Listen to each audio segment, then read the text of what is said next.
So now let's start looking at polynomials from a Math 30-1 perspective. Because we've been living in a little bubble here where we're always dealing with things like y equals mx plus b, or y equals to x squared plus 5x plus 6. Nice little bubbles, nice little linears, or nice little quadratics, and yay, yay, yay. But now let's start expanding upon that. That's right. We're not in Kansas anymore, Dorothy. We have to start looking at bigger polynomials. So how do we analyze these polynomials? Well, read this. They're analyzed by looking at first the degree.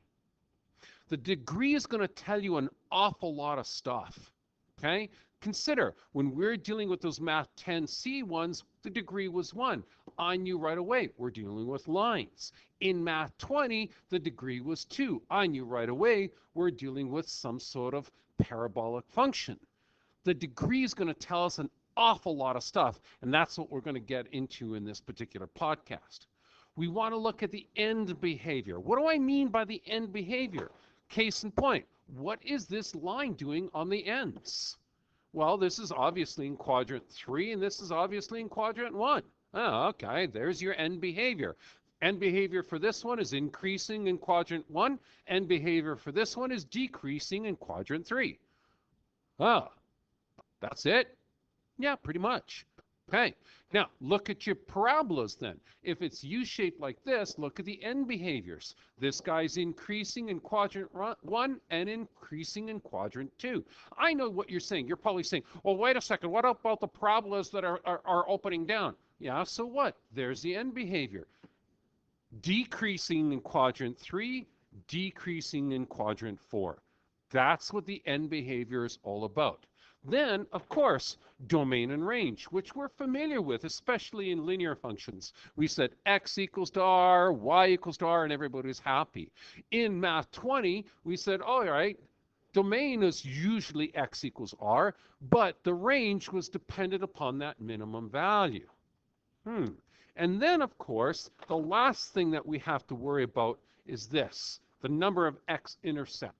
Thinking about that, look, linears, power degree 1, maximum number of intercepts, x-intercepts 1. Look at this one, degree of 2, maximum number of intercepts 2. So what does that mean when we get to something like degree 3, degree 4, degree 5? I just gave it away. Degree 3 would have a maximum number of x-intercepts of 3. Degree 4 would have a maximum number of x-intercepts being 4, and so on and so on and so on. These are all things that are going to be described coming up really, really quick here. Okay, last but not least here, big note. Don't forget, your y-intercept is always going to be that constant term of the polynomial. But the number of x-intercepts, just like I described, is always going to be less than or equal to whatever the degree is of the polynomial. So if it's degree 3, you can have 3 intercepts, 2 intercepts, or 1 intercept. If it's a degree 4, you can have 4, 3, 2, 1, or surprisingly enough, none at all. Interesting, isn't it? Okay, so the domain then, domain is usually x as an element of the real numbers. It's really important to realize that you can put any value you want in for x and it'll work. But the y depends upon a couple things. If you're dealing with parabolas or something that looks like a parabola, you're going to have to worry about max or min values. But if it doesn't have a max or min value, then your y is probably an element of R2. Okay, clear as mud? Don't worry about it. I'm going to teach you how to do it right now. Take a look at these particular functions. Okay, look, degree of 0. Remember, degree of 0 means x to the power of 0. So that x to the power of 0, anything to the power of 0 is actually 1. So you're dealing with a number like this. F of x equals to 3. And you're dealing with a nice flat line that goes on forever and ever. Amen. Okay, so what does that mean? What are the end behaviors? This guy's increasing that way, that guy's increasing that way. That's it. So your end behavior is that it's just horizontal. That's all. Okay? Your domain can be anything you want, but range is always going to be 3. Simple? Simple. Constants are the easiest ones to deal with so far. Okay? How many x-intercepts is this going to have? Well, if this hovers in a horizontal position like this, it's never going to touch the x, so of course it's going to have 0. There's only one that, if you think about it, will have infinite number of x-intercepts, and that's this guy right here, right? Y equals to 0. So, okay, that's kind of a little tricky one now, isn't it? Now, let's take a look at the next one. The next one, of course, is our linear functions. In our linear functions, remember what the degree is. This is like y equals to mx plus b. Our degree, of course, is 1. So that's what gives us a line. Now, take a look at this guy. Okay, so first things first. What is the end behavior? In this particular case, the end behavior in this direction is going positive, and this is going negative. It's going positive in quadrant 1. It's going negative in quadrant 3. So you can say that this is going up, and this one's going down. That's why we put arrows on the ends of our functions. Okay, what else can I tell you about this? Well, yeah, obvious stuff. Domain and range are both going to equal to r. And it only has one intercept. Why does it have only one intercept? Because the degree on this guy is 1. Aha. Okay, let's go to this guy. Remember our quadratics? You betcha. This is an even degree polynomial. We'll talk about even and odd degree polynomials in a minute. Okay, but think about it. How many intercepts can you have? The maximum number of intercepts is equal to the degree. So this has a degree of 2, maximum is 2. But remember, you can actually have one intercept. Do you remember the polynomials that did this? Remember the quadratics that did this and just touched in one spot? Yeah, that's considered to have one x-intercept or 2 equal roots. Aha, remember that? And then the last one, of course, is one that looks like this, where you have where this guy doesn't touch the bottom at all. Oh, it doesn't touch the x-axis. So that's why it can have 0 intercepts as well. Interesting, interesting. Okay, so let's go on with our end behavior description. Okay? If you think about it, the end behavior, this is pointing upwards, and this is pointing upwards. So with all of them pointing upwards, think about this. This curve extends upwards. There's our end behavior. And in this case, it extends upwards in quadrant 1 and in quadrant 2. Even this particular one is eventually going to make it over to quadrant 1. And even this one is eventually going to make it over to quadrant 2. So there's your end behaviors. Your domains, oh yeah, that was our favorite. Last year gave you an extra point on every exam if you told me XER. Right? And then our range in this particular case, look, it's right there. Our range in this case, this range is actually wrong. This should be greater than equal to -3. So there's our point right here. That tells you the intercept is at -3. That range should be y is greater than or equal to -3. How many intercepts does it have? This one has 2. This one has 1. This one has none at all. Aha. Interesting. Okay, so now let's start taking it away from the stuff that we learned in Math 10C and Math 20-1, and let's start looking at the Math 30-1 stuff. Here we go. Ready? Watch this. Okay, now what we have to think about now is the degree, whether the degree is an odd degree or an even degree. And I'm going to explain this as we go. So I've got it all written out here. And if you want to look at this, yeah, go right ahead and look at this. Read this over. Stop or pause the podcast right now. Read it over. But I'm going to describe this as we go through these wonderful questions. And I got a degree of 3, I got a degree of 4, and I got a degree of 5. Now, the cool thing about a degree 3, these odd degree ones, the cool thing about these odd degree ones, you're always going to get some sort of crazed function going up and going down. What happens in between depends upon what the function looks like. Okay? So if you notice this first one here, I'm going to show you. Watch. Let me just move this down. Okay, check this out.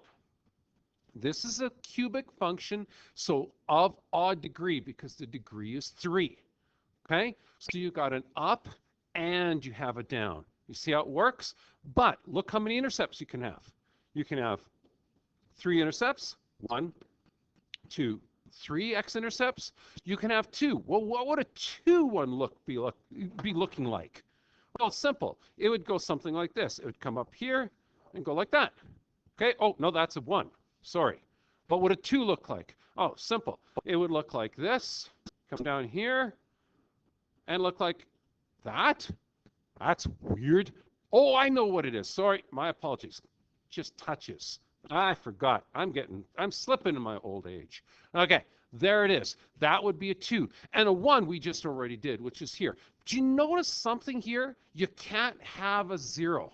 That's impossible. Why? Because you got 1 going up and 1 going down. It's always going to cut an axis. Okay? Now, check this out. Watch this down here.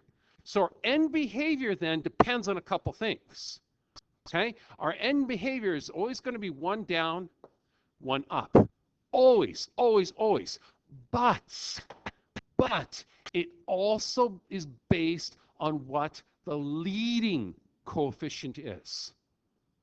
So what happens is, you remember parabolas, how we have a leading coefficient of a positive and it was happy parabola, and then we had a leading coefficient which was negative, made it a sad parabola. Do you remember that?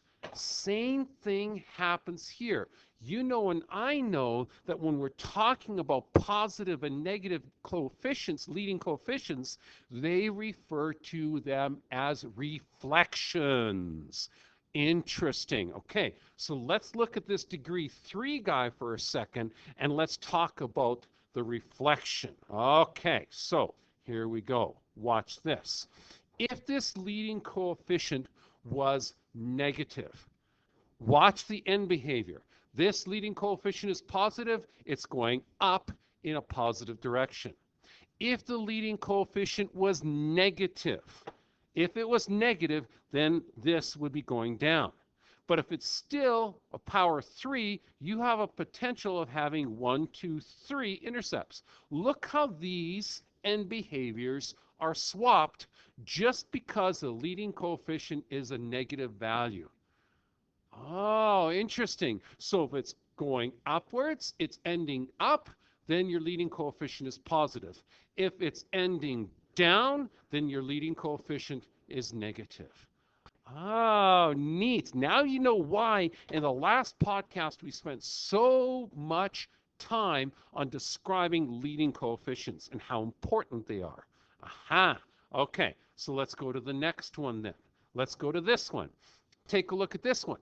This is, of course, let me move it up for you here, a degree 4. How do I know? Well, check it out. 1, 2, 3, 4 intercepts. But check this out. When this has 4 intercepts, you can have up to 4 intercepts here, 3, 2, 1, or even 0 intercepts. Wait a second. You're probably saying to me, teacher, how can you have 0 intercepts? Simple. This whole thing could wave like this, way over here above the x-axis, and it would have no intercepts at all. Interesting. How could it have 1 intercept then? Well, simple. It would come down here, just touch once, and away you go. How can it have 2? Simple. It would come down here, go like this, and there's 2. Right? How can it have 3? Same thing. This guy would come down, it just touch here, there's 3. 1, 2, 3. How can it have 4? Well, let me erase all of this, and you can see that one, in fact, has 4. Neat, hey?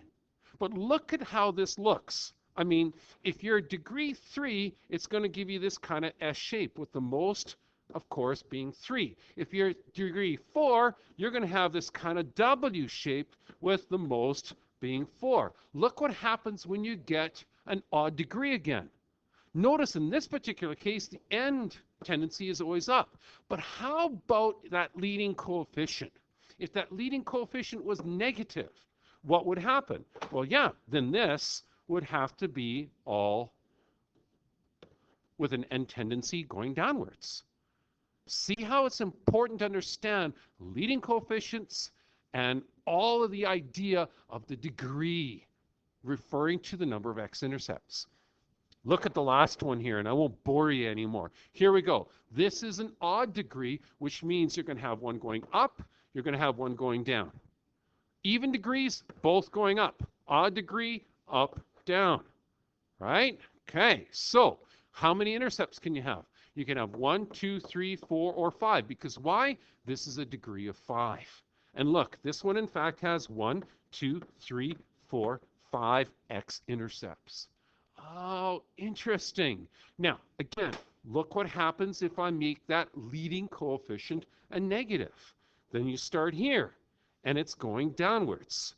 There we go, and finally going upwards. So again, even though our leading coefficient is negative, being that this is an odd degree, you're going to have one going one direction, one going the other in terms of your n tendencies. That's what makes this really, really interesting and incredibly detailed.